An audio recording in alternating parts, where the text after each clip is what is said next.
Hello, and welcome to my channel. My name is Reina Creole, bringing you that spice to sci-fi and pop culture analysis. And it's been a long time coming, longer than I planned, on doing my review of Beyonce's visual album, aka Cash Grab, Black is King, which premiered on Disney Plus about a week or so ago. For me personally, as someone who has been researching her family's roots for about 5 years or so, thanks to DNA testing and various historical documents, I've been able to trace back DNA cousins that I matched with. Kind of sort of made sense. Anyway, DNA cousins that I have with full ancestry from such areas as Nigeria, the Congo, Cape Verde, even South Sudan. Yeah, figure that.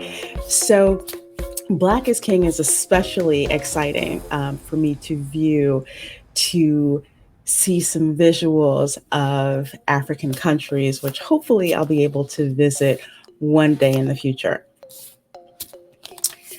I'll tell you up front, if you are looking for a coherent storyline, this is not the choice for you.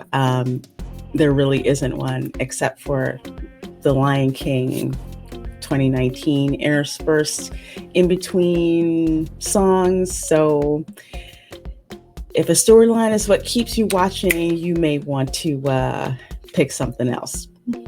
If you are looking for any overt Black supremacist material, Black is King is not for you. You will not find that in here. So sorry to disappoint some folks on the Twitter dumpster fire who were thinking this was going to happen given the inflammatory title. That is not the case. So you also may want to tap out of this particular film. But if you are looking for visually stunning cinematography, amazing music from artists other than Beyonce, dance sequences that are amazing, and just visual sequences that are beyond compare, and some really, really cool spoken word segments put in between there, Black is King is a viewing experience that you will definitely remember for quite some time. The film, directed by Beyonce and billed as a visual album, is based on Beyonce's 2019 album release of The Gift. Now, The Gift, honestly, is a cash grab, and the cash grab of Black is King on Disney Plus is the cash grab that it's based on. So it consists of about 20 songs with dialogue from the 2019 live action disappointment version of The Lion King. Now, on an album, this can pass muster, but on film, it just fails horribly. To be honest, it takes a little while before this fail of an incoherent storyline becomes apparent. So the film opens up on a shoreline, and I'm guessing that is coastal Nigeria, for what appears to be a Yoruba ceremony celebrating the birth of a child. So the song Bigger, which is a really nice ballad to start with, and the visuals just really give you a sense of anticipation of what the film is going to be about. So the film speaks of the hope that the mother has for the child and her declaration that he is destined for bigger things. From there, such tracks and dance numbers as Find Your Way Back, which is my favorite song in the film, are truly a sight for the eyes and an indulgence for the senses. After the death of Mufasa, illustrated in a way too dark scene visually that didn't explain things very well, the storyline just goes completely awry. You have these amazing tracks from Beyonce and other American artists like Pharrell. You have Jamaican artists like Major Lazer, and then you have African artists like Yemi Alade, and it's dragged down by the piecemeal dialogue from the 2019 live action movie. So the story tries to come back with a song by Burna Boy, and he's really awesome. But the story just goes off the rails and doesn't come back. Another bright spot is the number Brown Skin Girl, which is beautiful, beautiful song about self-love in the Black culture. And it's such a touching tribute to the beauty of all Black skin tones. And again, a theme regarding self-love and self-worth, because if you don't love yourself, how can you love anyone else? The song is so beautiful, and it's based on a reggae tune that for the life of me I cannot recall right now, but it has a syncopated beat, and it just reminds you of just one of those laid back reggae songs, the Jamaican reggae that I love, that just has just so much affirmation to it. So, actually that song was so beautiful, I forgot that there was a story in there somewhere. But anyway, near the end of the visual album, there is a battle between Mufasa and Scar, and that battle is basically a dance battle. A very intense dance battle with driving music, but basically it's just a dance battle. Let's see. Again, the film is visually stunning, and we're treated to African shooting locations that perhaps folks haven't seen before. And I was also pleased to see various African cultures represented, such as the Yoruba, Dogon, and Hausa. Africa is a diverse continent with numerous cultures, and Black is King does a great job of bringing those cultures to the forefront, not only on screen, but also in the music by African artists many viewers may previously have been unaware of.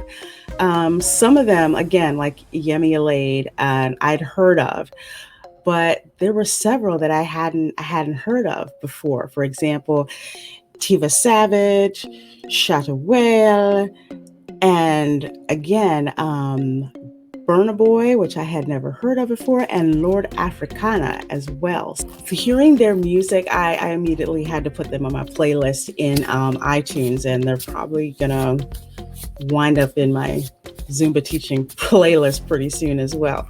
Now, you may be wondering if the storyline would have been better using the 1994 version of The Lion King. I don't think this would have worked because remember, Beyonce had these tracks which really do not fit naturally with the theme of the animated version of The Lion King. They do, however, fit with the spoken word segments in the film, and honestly, I really feel that's what should have been used in the first place, not the 2019 Lion King lines. But without the Lion King 2019 lines, there is no overt Disney cash grab and merchandising. So, there you go. However, if this was done with just Beyonce's music and the spoken word segments acted out, I really have to say this would have been a much more powerful film with respect to driving home what being a king truly means in the realm of the African diaspora. And it has nothing to do with CGI tigers. A big oversight on the part of this film is that it completely ignores the Afro-Latino experience in the African diaspora. For someone such as myself, who is of Afro-Latino descent, actually that's on my mother's side that comes from, I find this extremely disappointing. Outside of the US, Brazil has the largest population of African descended people, and it would have been amazing to at least see some reference to either the Bahia region of Brazil or even islands in the Spanish Caribbean like Hispaniola, probably like the Dominican Republic, even parts of Haiti. It just really would have been great to see that. African roots are as deep in Afro-Latino culture as it is in Afro-American, Afro-British, and Afro-Canadian culture. And while very, very little is said about it, discrimination and racism against African descended people in Latin America is very, very much an issue. You just don't hear about it as much. Now, to be fair, Disney Plus isn't available in Latin America at present, So from what I've heard from the latest earnings call is that it is going to be available in Latin America in November. So for all you guys who are in Latin America, you will be able to see Black is King as soon as Disney Plus is released in those regions in November. But again, be prepared. You're not going to see any reference to the Afro-Latino experience. And frankly, that's a big minus on Disney's part. And Latin America is such a big market for Disney. I'm really disappointed that they missed that. So let's talk about the title Black is King. Earlier in this review, I showed a quote from Beyonce about the film. Here she is in her own words. So Black is King means Black is regal and rich in history, in purpose, and in lineage. I hope y'all love it. Now, there was so much hand-wringing on Twitter about the title of this film. And in the review of my trailer, I said that the titles were purposely provocative. Reflecting on Beyonce's words about what she meant for the title Black is King to mean just shows that Disney went with the most provocative title without any content. Well, context. Sorry about that. And why did they do that in the first place? Well, obviously, they did it to get people talking about it. So notice, when this uproar and kerfuffle was made on Twitter about the title, Disney didn't push back at all. They played Twitter for the PR, and it worked because it got people talking about this film who probably wouldn't have talked about it if the title would say Black is Regal. There you go. Overall, I give this film a B+. If you're looking for something that looks good, introduces you to new sights and sounds, and to get a taste of the African diaspora and its various cultures. If you're looking for something less musical and more factual, I would say go check out Dr. Lewis Gates' series, Black in America, and my personal favorite, Black in Latin America. Those are good ones to check out. If I include what tried to pass for a storyline for this film, it would wind up in a D for me. Again, no story. You're trying to figure out what the heck is going on. And while the music is great, it's pretty much like a big convoluted music video, honestly. If you have small children, they're not really going to sit through this. There's not enough to engage them on their level. Older kids will probably check it out, especially if they're fans of Beyonce.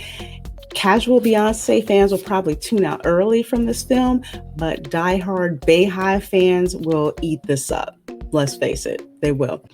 Overall, though, it is a nice film for family viewing, which gives a loving, respectful, and uplifting treatment of Black culture, something that is decidedly lacking in the popular press of late here in America.